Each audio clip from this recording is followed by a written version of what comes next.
నెయ్యిలో కొంచెం దాల్చిన చెక్క, లవంగాలు, యాలకులు ఇవన్నీ మటన్లో ఇలా హోల్ మసాలా వేసుకుంటే మంచి టేస్ట్ వచ్చేస్తుంది. ఈ కాలంలో వీటి ధర కూడా తగ్గించడం కోసం హోటల్లో కూడా వాళ్ళు పొట్టి అన్నీ కలిపి కొంచెం మసాలా పొడి లాస్ట్లో వేసేసి ఆ టేస్ట్ తీసుకొస్తారు.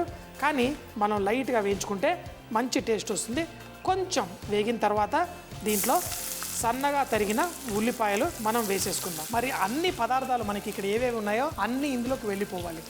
మటన్ చేసుకునేటప్పుడు టమాటాలు వేసుకొని చేస్తే కొంతమంది తిడతారు, ఏంట్రా టమాటాలు వేస్తావు మటన్లో అని.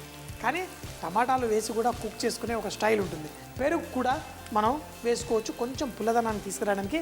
మరి ఈరోజు కొంచెం పెరుగు కూడా ఇందులో వేసుకుంటాను నేను. మరి ఈ ఉల్లిపాయల్ని కొంచెం ఇలా వేయించుకుందాం. మరి టమాటాలు కనుక మీరు వేసేటైతే మటన్ని చక్కగా కుక్ చేసుకున్న తర్వాత మళ్ళీ టమాటాలు సపరేట్ కుక్ చేసుకొని వేసుకుంటే మీకు మంచి టేస్ట్ వస్తుంది.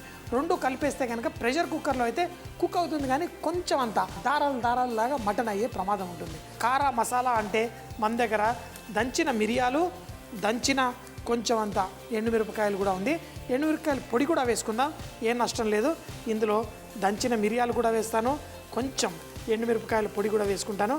దీంట్లో అల్లం వెల్లుల్లి ముద్ద వేసుకుందాం. ఉల్లిపాయలు కొంచెం ఎర్రగా అవుతే బాగుంటుంది, ఎందుకంటే ఈ మసాలా అంతా రెడీ అయిపోయిన తర్వాత ఉల్లిపాయలు కనబడకూడదు. ఈ ఉల్లిపాయలు కుక్ అయిపోయిన తర్వాత నూనెలో ఫ్రై అయినప్పుడు కొంచెం అంత తీయదనం మన డిష్కి ఇస్తుంది. ఆ ఉల్లిపాయ తీయదనం వేరే తీయదనంతో పోల్చకండి. ఉల్లిపాయ తీయదనం తెలియాలి అంటే బిర్యానీ తినాల్సిందే. మంచిగా బ్రౌన్ చేసిన ఉల్లిపాయలు వేస్తేనే బిర్యానీ మజా.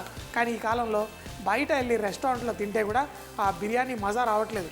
ఒకప్పుడు పెళ్ళిళ్ళల్లో లేకపోతే ఇళ్లల్లోనే మనం అలా మంచిగా వేయించుకొని చేసుకోవాలి. మసాలా ఇదంతా కూడా చక్కగా కుక్ అవ్వాలి. ఈ ఉల్లిపాయల్లో ఉన్న తేమ అంతా కూడా వెళ్ళిపోయిన తర్వాత ఇప్పుడు మటన్ మంచిగా మార్కెట్లో చూడగానే మరీ ఎర్రగా ఉండకుండా కొంచెం పింక్గా ఉండే మటన్ తీసుకొచ్చి ఇందులో వేసేసుకుందాం.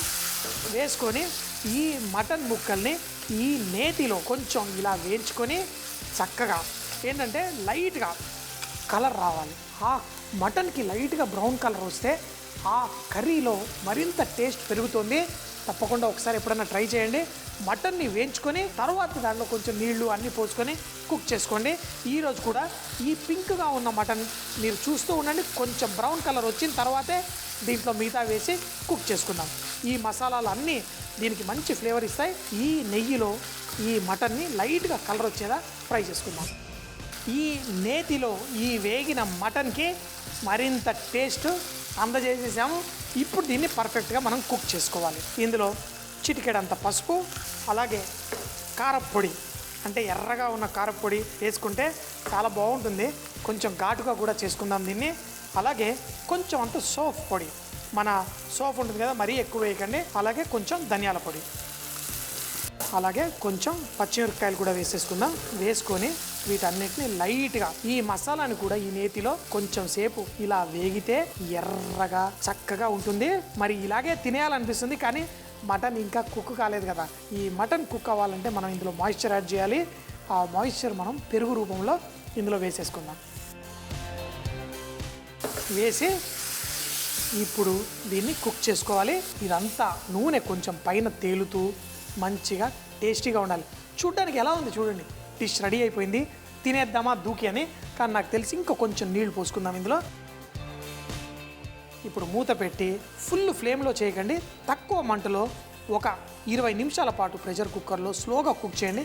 విజిల్ వచ్చినా తక్కువ మంట పెట్టామనుకోండి, విజిల్ చాలా టైం పడుతుంది రావడానికి.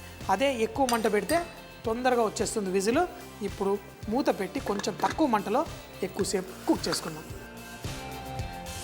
ఈ మటన్ ఒక 3-4 విజిల్లు వచ్చిన తర్వాత కూడా దీంట్లో ఉప్పు కూడా తగినంత ఉప్పు పడితేనే కదా మరి టేస్ట్ వచ్చేది, వేసేసి ఇప్పుడు దీంట్లో ఉన్న అన్నీ చక్కగా పర్ఫెక్ట్గా కుక్ అయిపోయినాయి.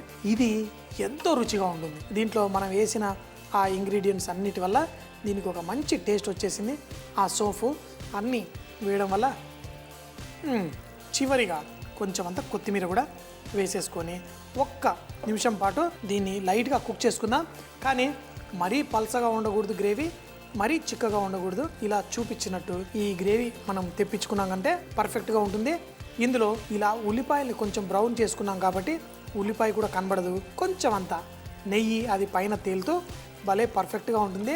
అప్పుడప్పుడు ఎప్పుడన్నా చాలా కష్టపడిపోయి ఏదైనా సక్సెస్ఫుల్గా ఏదైనా సాధించినప్పుడు ఇలా మన ఈ నెయ్యితోటి కారా మటన్ కర్రీ చేసుకొని తిందాం. ఎందుకంటే స్పెషల్ ఒకేషన్స్కి స్పెషల్ వంటకాలు కూడా ఉండాలి. ఇది ముఖ్యంగా అన్నంతో తినొచ్చు, రొట్టెలతో తినొచ్చు, దేంతో తిన్నా చాలా టేస్టీ.